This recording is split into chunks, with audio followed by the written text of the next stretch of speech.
Hi, I'm Art, and this is one of a series of videos about the characteristics of signature lenses. Let's talk about impression V filters.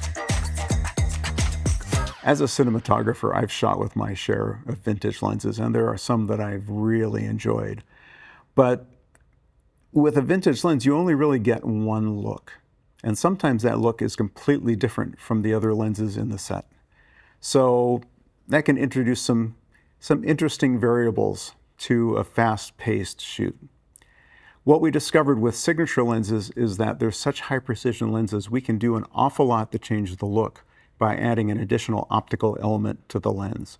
We're changing the performance of the lens itself. It's not a simple diffusion filter.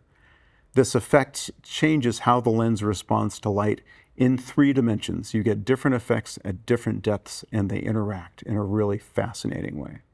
So, for example, we can add spherical aberration and make a signature lens look like a classic 1950s portrait lens.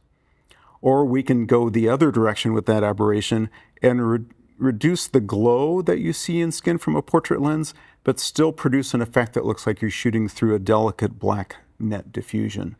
That doesn't affect the shadows or the highlights.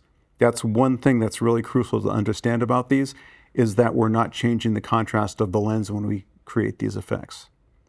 We can also add a swirling pattern around the outside edges of the frame that enhances what's already built into these lenses.